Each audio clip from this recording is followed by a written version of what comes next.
दो रैशनल और लॉजिकल लोग वर्सेस 4 हैं, तो प्लीज हमें टाइम दीजिएगा। वो अलग बात है कि सुधांशु जी 1.25 लाख के बराबर हैं, लेकिन फिर भी हमारा चांस बहुत देर में आया, तो प्लीज हमें चांस दीजिएगा। नंबर 1, ये जो कमरू जी ने बोला कि पंजाब पुलिस में तेजिंदर बग्गा को लेके, मतलब यही तो कहता हूं ना, होम स्कूलिंग की प्रॉब्लम होती है। आधे फैक्ट्स देते हैं वो भी झूठे।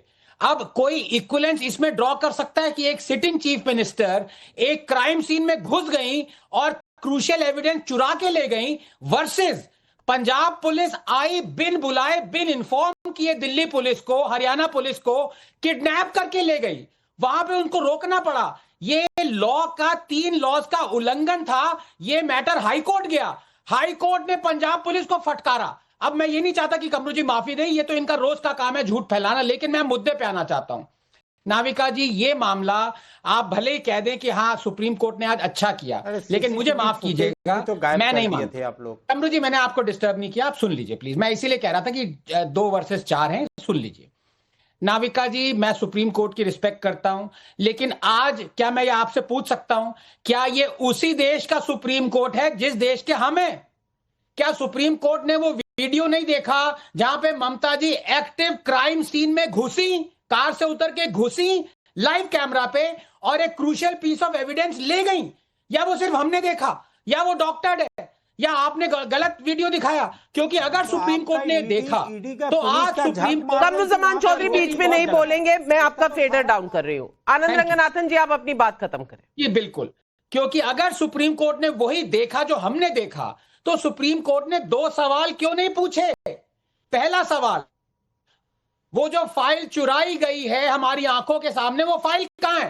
पहला सवाल ये पूछना था। दूसरा सवाल पूछना था कि अगर हम में से आम आदमी अगर वही करता जो ममता दी ने किया, तो बीएनएस के अंतर्गत 221 धारा, 248, 238, 239 का स्ट्रेट अवे उल्लंघन, एफआईआर स्लैब, और हम जेल में होते। सुप्रीम कोर्ट ने इन दोनों पे बात क्यों नहीं की? और दूसरी बात मैं कहता हूं, बस 30 सेकंड में कहूंगा, कपिल सिब्बल जी डिफेंड कर रहे हैं ममता जी, आप जानते हैं अंजाम क्या होने वाला है। लेकिन मैं आपको वार्निंग दे रहा हूं नाविका जी, जब भी आप किसी चीज में फंस जाएं, कपिल सिब्बल जी को मत अपना लॉयर बनाइएगा। बहुत अच्छे आदमी हैं। That's unfair, Anand Ranganathan. Kapil Sibal ji has a long and very distinguished career, so let's not get personal. ठीक है, चलिए, वो थोड़ा कटाक्ष था, लेकिन मैं इसलिए कह रहा हूं, कपिल सिब्बल जी ने अपने डिफेंस में आज क्या कहा कि ईडी ने कोल स्कैम पे लास्ट एक्शन लिया था 2 साल पहले, जनवरी 224 में, और अब सडनली 2 साल बाद जागी है। सरासर झूठ है। ये नवंबर 21, 2025 का है। ईडी ने 40 से ज्यादा छापे मारे हैं झारखंड में, बंगाल में, कोल स्कैम के ऊपर। अब कपिल सिब्बल से तो मैं कह नहीं सकता मैं माफी मांगे, लेकिन ममता दी तो माफी मांग ले, मेरे जो पुरोहित जी हैं वो माफी मांग ले। स्वयं पुरोहित जी, आप जवाब दीजिए। मैं जवाब देता हूं। देखिए, 2 बात की इन्होंने। पहले बात की ममता बनर्जी को जेल में जाने की, ये जो आर्टिकल बीएनएस बता रहे थे ना, तो जेल में जाने की बात कर। देखिए, अगर कॉन्स्टिट्यूशनल तरीके से कॉन्स्टिट्यूशनल कार्रवाई होती है, अगर संविधान से, लोकतंत्र से चुनी हुई एक सरकार को गिराने के लिए अगर सेंट्रल एजेंसियों का उपयोग होता है, तो सुप्रीम कोर्ट संज्ञान ले सकता है। ये आपको पता होना चाहिए। अगर आप बोलेंगे जेल में डाल दीजिए, अगर आप मुझ पर राजनीतिकरण कर रहेंगे, 5 साल पहले का मुद्दा है, 2020, जब भारतीय जनता पार्टी के ये स्ट्रेटेजिक रहा करते थे पीके। नहीं, लॉ रुक जाइए, आनंद जी रुक जाइए। लॉ जब सुनिए, आप जज नहीं है, आप जज नहीं है, जज तो आप भी नहीं है, जज तो आप भी नहीं है, लेकिन मैं इतना कह सकती हूं कि अगर इस तरह का राजनीतिकरण हो रहा है तो इसकी सुनवाई भी तो कोर्ट्स में होगी ना, सड़कों पर थोड़ी होगी कि आप जाकर किसी को रोक लेंगे। यही सवाल मैं प्रियंका कक्कड़ जी से पूछना चाहती हूं, आप तो लॉयर भी हैं।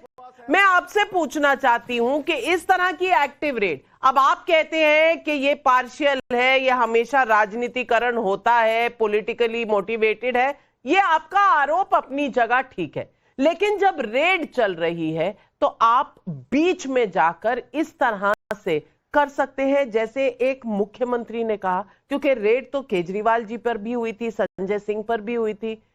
अच्छा लगे बुरा लगे, उन्होंने कानून का साथ तो दिया ना, कानून का उल्लंघन तो नहीं किया। ममता बनर्जी को यह राइट कौन देता है?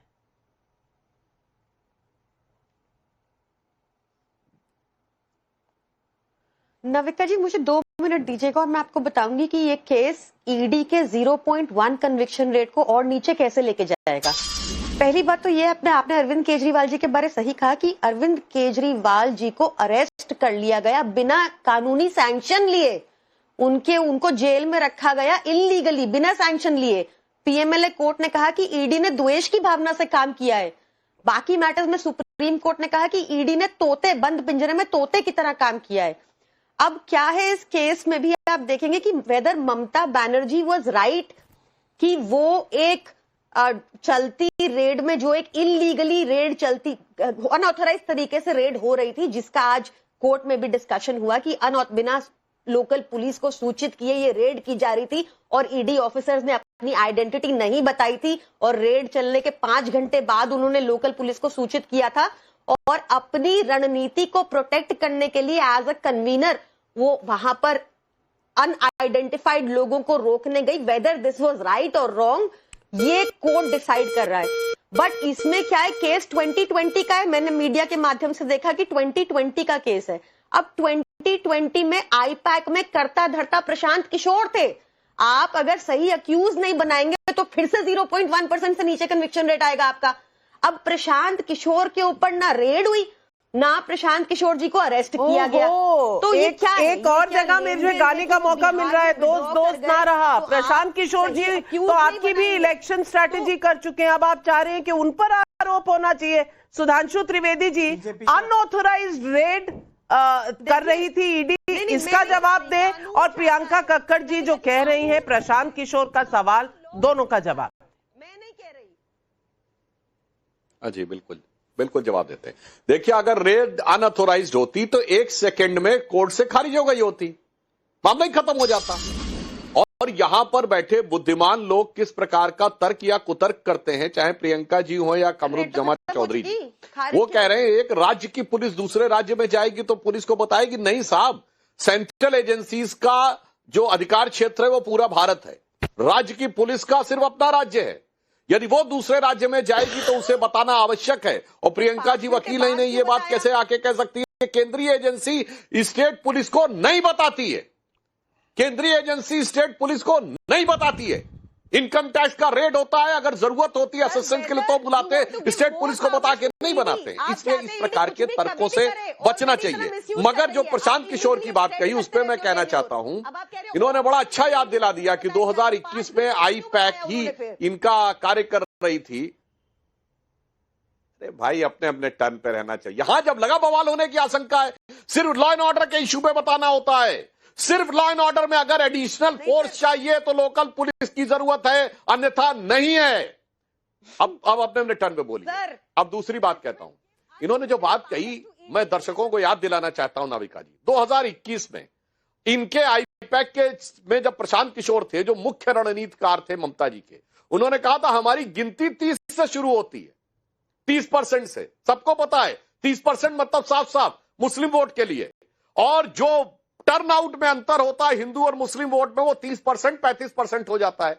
मैं एक और बात कहना चाहता हूं, जब इनके रणनीतिकार 2021 में बोल चुके हैं कि शुरू होती है तो तृणमूल कांग्रेस की स्ट्रेटजी में तो कुछ चीज ढकी छुपी है ही नहीं। अरे खुली किताब है भाई, भ्रष्टाचार का पैसा पहुंचाओ और कट्टरपंथी और घुसपैठियों का वोट लो। यानी सरकार में भ्रष्टाचार का हाहाकार और प्रदेश के अंदर घुसपैठियों की भरमार, इसमें कौन सी ऐसी बात है? आपका ही इलेक्शन एक्सचेंज बोल चुका है 30% से, तो आपकी कोई रणनीति जानने की जरूरत ही नहीं है। आपके मंत्री पार्थो चटर्जी और उनके लोगों के यहां करोड़ों रुपए प्राप्त हो चुके हैं।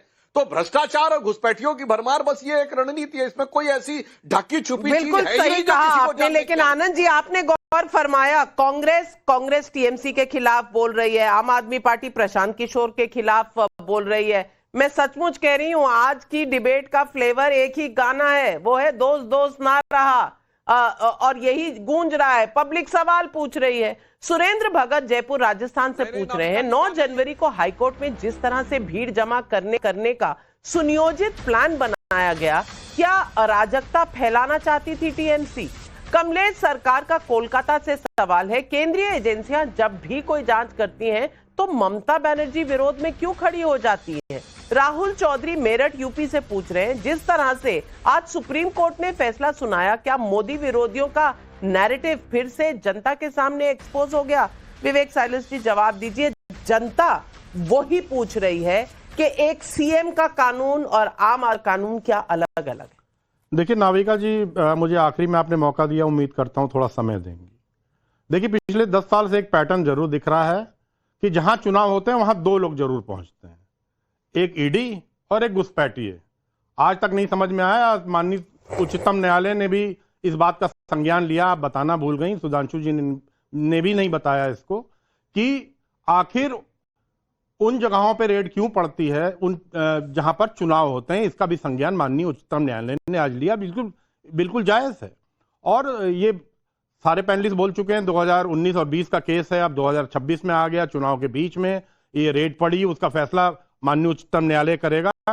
और वो तो बात की बात है। आप केजरीवाल का उदाहरण देख लीजिए, 2022 में उत्तर प्रदेश में देख लीजिए, कानपुर में रेड पड़ी थी, पम्मी जैन को कह के वो पीयूष जैन निकल आया, 200 करोड़ रुपए जमानत हुए, बरामद हुए वहां से, और लगातार उसमें भारतीय जनता पार्टी ने यह भ्रम फैलाया कि समाजवादी पार्टी के का आदमी था, 200 करोड़ रुपए मिले। हमने आपने डिबेट भी की, लेकिन एंड में क्या हुआ, वो पीयूष जैन निकला, वो भारतीय जनता पार्टी का आदमी निकला। वो 200 करोड़ रुपए कहां गए कुछ पता नहीं चला।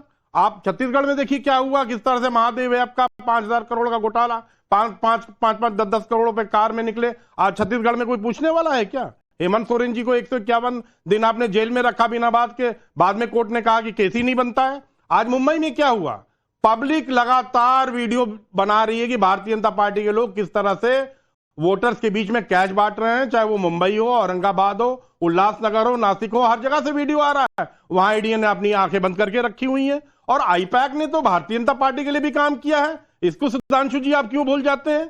इनका सीधा सीधा फंडा है, ईडी से डराओ, धमकाओ, चंदा लो।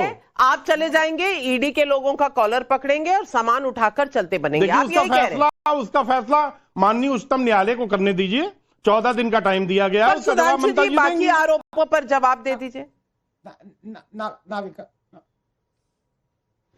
देखिए, ऐसा नहीं है कि ईडी और सीबीआई की कार्रवाई अन्य जगहों पे नहीं होती। जिस राज्य में चुनाव आ जाता वहां पर ये न्यूज बनने लगती है, क्योंकि विरोधी दलों में एक छटपटाहट दिखने लगती है। और विवेक साइलेंस जी, ईडी की रेड तो छोड़िए, कांग्रेस तो आपके नेताओं पर रेड मार देती है।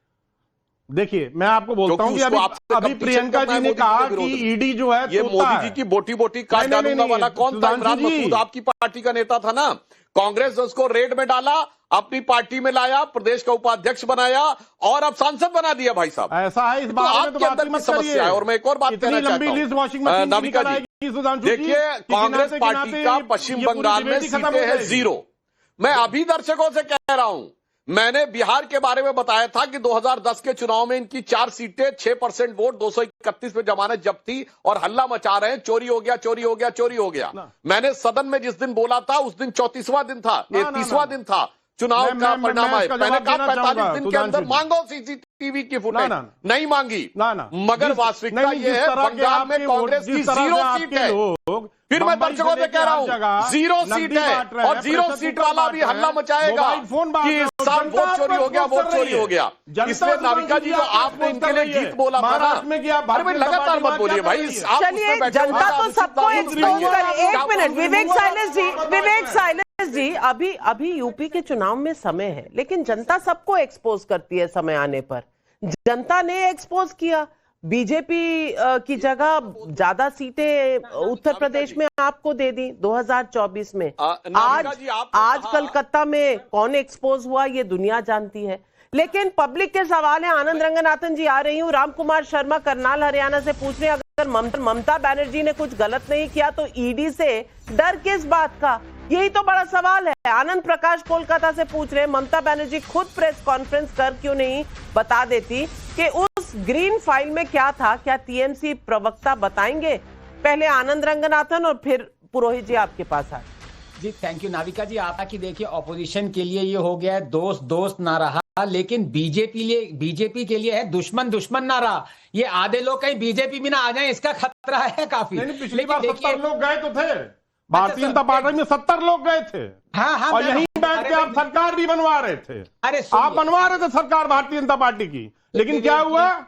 213 सीट जीत के आई ममता जी वहां से। हाँ सुनिए, हाँ वही दोस्त ना रहा, प्यार ना रहा।